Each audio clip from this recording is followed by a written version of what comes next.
Hi-ho, it's Kermit and Piggy, and today we will be talking about something very important. Not as important as moi! Just making that clear. Piggy, this is serious.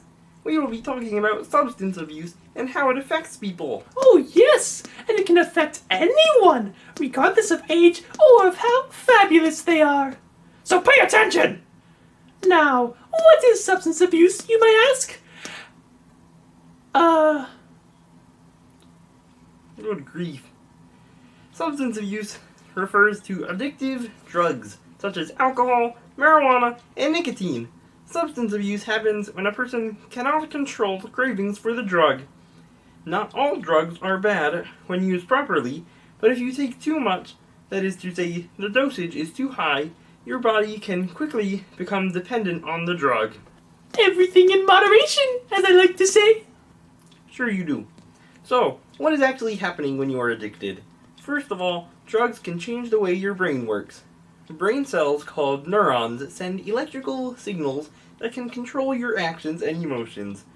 Drugs can change how these work, sometimes permanently. Drugs increase the surge of two chemicals, endorphins and dopamine.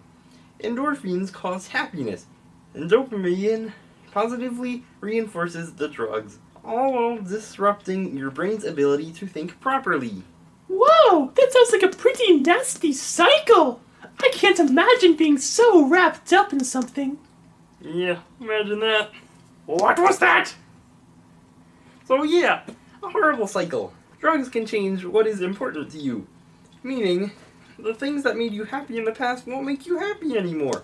This can be a TV show, a social activity, or even your own friends and family. Wow, this is serious. So, drugs can become the only important thing to you? Yes, Biggie. And based on your questions, it is becoming clear to me that you never actually read the script. Oh, please. I didn't need to read before this. This stuff is so obvious. Drug equals bad. End of story, right? Oh, really? It's so obvious. Why have 50% of all teens in the US misuse drugs? 50%? That's half of all teenagers in the entire country? I know. Can you picture that? And drug abuse kills over 96,000 individuals per year. You never told me drugs could kill! You would have known if you read the script. So, what can we do to stop this?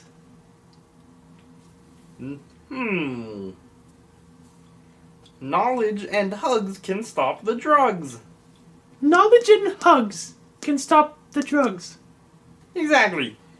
Two things need to happen to overcome this. First of all, knowledge. People need to be educated about how big this problem really is. Government websites, such as the National Institutes of Health, provides free education. Second is hugs. Folks suffering from this problem need to be approached with compassion to help them escape it.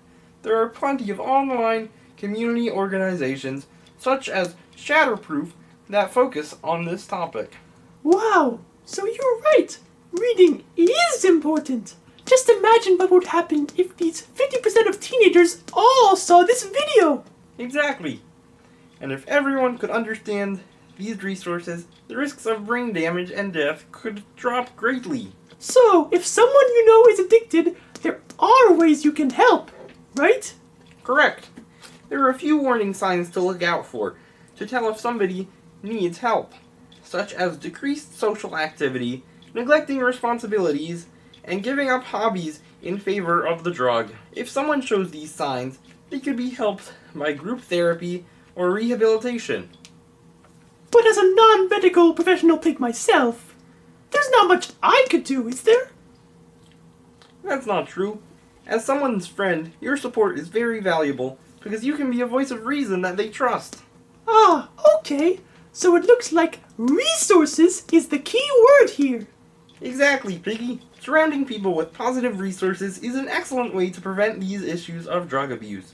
Whether it is a supportive social group, reliable education at schools or communities, or even fun activities as alternatives to drugs, resources are key. I get it. Whether they are social activities, school clubs, or just family fun, it's always nice to have something fun and healthy to turn to. That's right. Wow! For people who are trying to quit, the feeling of being drug-free must be so liberating. Like a bird whose clipped wing has regrown, they can once again soar with the freedom to make their own choices. The gravity that is addiction, nothing more than a distant, faded memory, while the airy wind gliding through their wings blankets them with a feeling of content and clarity. Wow, that was actually beautiful, Piggy. And it very well captures the feeling of being drug-free. Why, thank you, Kermit. And it sure is better than the ending you were scripted. And what was that ending? Some kind of bacon pun, I think. Watch it, frog! I know, yours was better. Anyway, thank you for watching. And remember, Knowledge and hugs can stop the drugs! Yay! Yay! Thank you! Okay. Okay, let's quit this thing! Oh, my arm is really tired. Ah! How does Jim Henson do it? Ah! Ah! Oh! Oh, my arm. Jeez. Do they have to lift weights or something?